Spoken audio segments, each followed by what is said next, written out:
Hey, after my last two videos, I thought it was a good idea to explain more in details what is Chainlink and how it works. Chainlink is very important for the decentralized finance because it helps DeFi protocols to secure the tokens that are deposited on these protocols. And we can see here that the total value secured on the decentralized finance by Chainlink is 64 billions of dollars. So I will explain now what is the problem. The DeFi protocols are running on-chain, on smart contracts, for instance, Compound or AAV, and they need to know at a given time what is the amount of the tokens that are stored on their platform. But what makes the price change? Events that happens on-chain, off-chain. For instance, on markets like Binance or FTX, the price of the pair Ethereum USDT changes, and the same on FTX. Usually they are almost the same, thanks to the arbitrage, but they can be a bit different. And we have a lot of other centralized exchanges. We have also other decentralized exchanges that where a price for this pair is moving. And Chainlink is providing an aggregated price or an average price for that pair, but on a lot of different sources, because they are using only one price. They cannot, they don't do the aggregation. The aggregation is outsourced. What is happening? So we have some price aggregators like CoinGecko or CoinMarketCap, where we can see the price for a given token. Let's take a more familiar one, Ethereum. And we see here that they have all these pairs on all these exchanges, and each time the price is a bit different. So this is an example of price aggregator. And if DeFi protocols would use only the price from one source, a centralized price provider, this is how I call it, there are two problems. First, if this centralized source of information is down, it's a single point of failure, and the protocols won't be able anymore until the problem is fixed on that provider to know what are the last price evolutions. There is another risk. If this centralized price provider starts to provide fake prices in order to take advantage of the protocol, they could do some exploits. And this is where Chainlink is useful, because they propose a decentralized Oracle solution. Oracle, it means I give you an information. And in our case, the information is a price. Okay. So on Chainlink, we have three different models. The first one is a basic request model, where a smart contract requests to a provider off-chain to give him a price or an information. Then there is the decentralized data model. Here, a lot of off-chain providers send data to the Chainlink smart contract, and it aggregates all these prices, and so it becomes a unique source of information for the price for the DeFi protocols. And off-chain reporting, the data, I will explain it better with some schema after. But for this one, all the providers on Chainlink are acting as a decentralized network, like for the Bitcoin nodes or Ethereum nodes. They find and they elect one node that will provide the information and aggregate the price from all the other nodes, and only him will send the price to the Chainlink contract. Yes, so rapidly, for the basic request model, so someone will on the blockchain will ask for information, will call the ERC20 token of link, that is the token of Chainlink, that will call, no, that will generate an event, and the external, no, the provider, the information provider of chain will listen to events generated by that contract. When he sees an event, hey, I want that information, he will look at this, search for that information, then calls back the Oracle contract that will call back the initiator of the request, because the initiator of the request sends the function to call back. Why is it important here? Because we see that the link token has an important place in that process. And I've discovered that the Chainlink token is an ERC20, but is also an ERC 677. We can see here, because it's used to incentivize and give rewards to the external nodes or information providers that will execute the request for the smart contracts. Because it's not free, and to motivate them to give prices and to interact in the Chainlink ecosystem, they need some incentives. We are on Ethereum, on the token Chainlink. We can see in the code, it's line 61, that it's an ERC 677 that has a method transfer and call. What does it mean?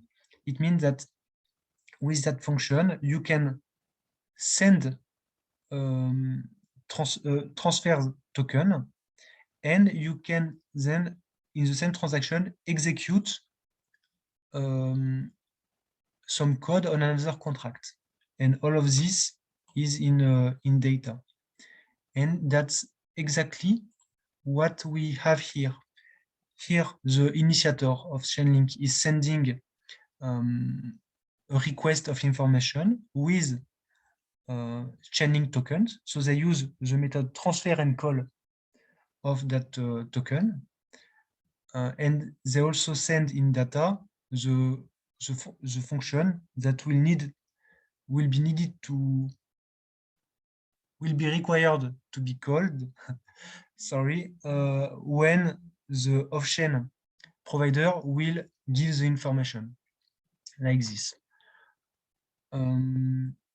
Okay, so that was for the specificity of the token link and that ERC 677 standard. Now we can go on the second big model on the Chainlink architecture. It's the decentralized data model. Here, the atomic concept is the data feed. And here, we can see, no, we will look at this. All of these lines are data feeds. For the pair Ethereum USD,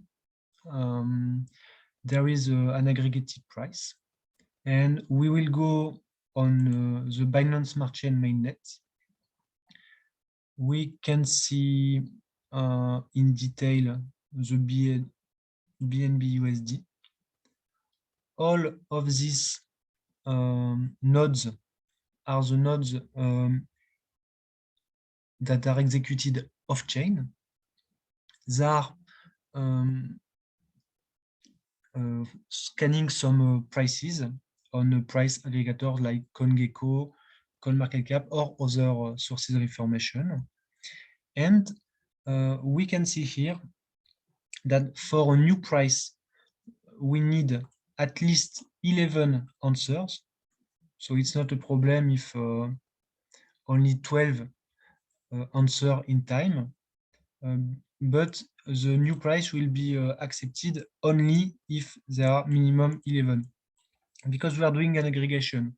So if only one person answers, doing an aggregation of one person will give us back on that problem of centralized provider. And we have also two things: the trigger parameters, deviation threshold, and heartbeat. What are these? If so, in our case for the data feed BNB USD, the deviation is 1%. It means that each time these nodes detect off-chain that the price of BNB USD differs by 1% from the previous value sent to the data feed or to the previous aggregated price, they will have to send another value, that new value. Same for the heartbeat. The heartbeat is each time a node or an aggregated price has been generated, we have to wait a maximum of that amount of time before giving another value. So that's why it's called the trigger parameters. We have yes, we have an example here with a new price, and the heartbeat was updated. Okay, now we go here and we look at the solution. So on-chain protocols using prices aggregated decentralized sources. So we still have the market where the price is defined and moves. Then the price aggregators. Then we have the layer of Chainlink nodes with node 1, node 2. Here we are only in the case on the data feed Ethereum USDT. And each of these nodes is sending the new value to the aggregator contract, a Chainlink. This is on chain, that is used by the DeFi protocols. Unique but upgradable. I will explain it a bit later.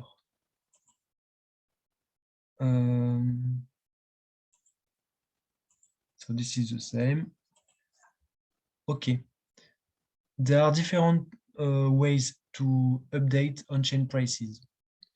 And these are the two different options here. I will start with that one. Here, each node calls or not calls, but executes a transaction, and they transmit the new price to the aggregator contract. But the issue here is that each node will have to make the transaction, and so they will pay a lot of gas fees, and that's a big problem if we are talking about the network Ethereum. That's why there is a second solution where the on-chain prices are electing by consensus a node that will aggregate the prices sent by all the other nodes, and only this elected node will transmit the new price to the aggregator contract. That's a good point. Less transactions means less gas fees. And that's called off-chain reporting aggregators. I think we have it here, off-chain reporting. Yes. Okay. Focus on the aggregator contracts, different versions used by one proxy. Yes, that was the unique but upgradable. So the organization here is that we divide the aggregator contract in two different contracts. The aggregator proxy, his address is not changing, and DeFi protocols are using that aggregator proxy, calling aggregator v3 interface dot latest round data, and this will provide the last price. But sometimes the aggregation method will change, and that's why we have version 1, version 2, and the Chainlinks node are sending data to the current phase. And as we separated the logic of the aggregation and the location of the contract used by the DeFi protocol, now our organization of smart contracts is upgradable. And here we can see the difference when we add a V3 aggregator. We keep our proxy. Here, everything is unchanged, but the nodes just need to change the address of the aggregator contract. Okay. Now I showed you the data feeds. There is also that link where you can see the data feeds for BSC with more details. And you see on Chainlink that you can also have prices for equities like Apple, deviation, heartbeat, decimal, and the proxy.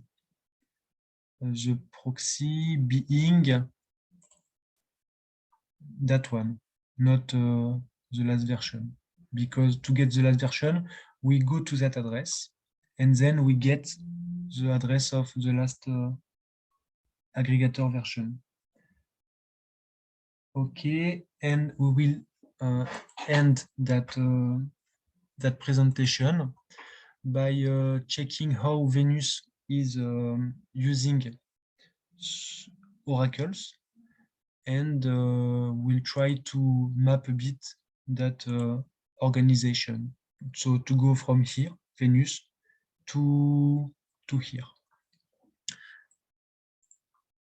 As I was saying in my last video, the core contract of Venus is the controller. And here is the address.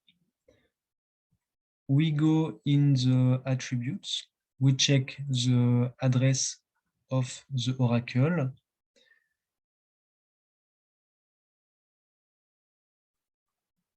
Where is the oracle? Ah, it's here. Okay, and here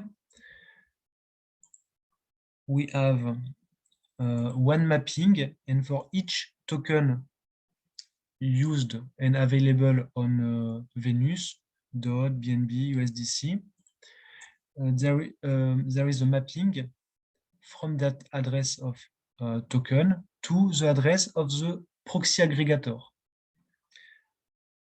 We will go here, read contract, and get feed, but we need, okay, to check for that we'll take VBUSD. Okay. VBUSD, this is the address. Oh, no, we need to put the symbol. Does it work? Super. Now we are in the proxy, the aggregator proxy for BUSD. We can check, I think we will see, yes, it's BUSD USD. And you see the aggregator address here is the last version of the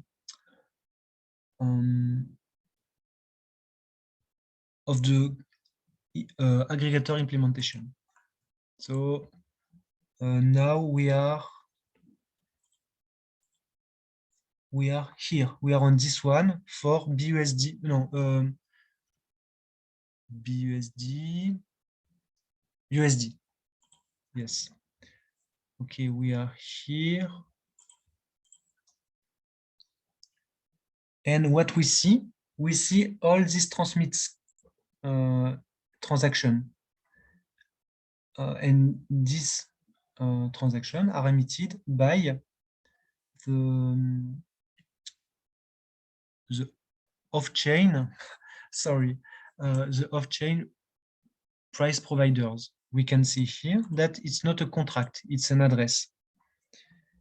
And something like each 3 minutes, they are sending a new price. Can we have a look at the transaction? Decode input data. Bon, I don't know. Okay, so let's stop here. Ah, no. Before, I was asking myself about these two trigger parameters, and I wanted to know where they are stored. Because if one person can modify the value of the heartbeat and to put it very high, or the deviation and to put it very high, maybe it could disrupt the whole data feed because the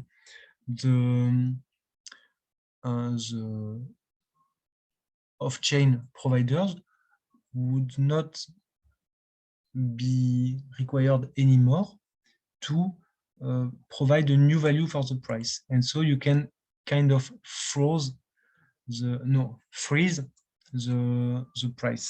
price feed. I asked on the Discord, they told me that it's not on chain and it's configured at the level of the node cluster by an admin.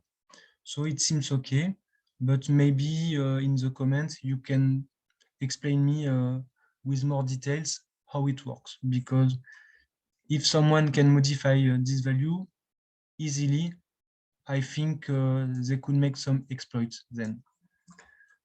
Okay, thank you very much for your time. I was a bit tired, but I hope that now you understand better how Chainlink works. Thank you and bye-bye.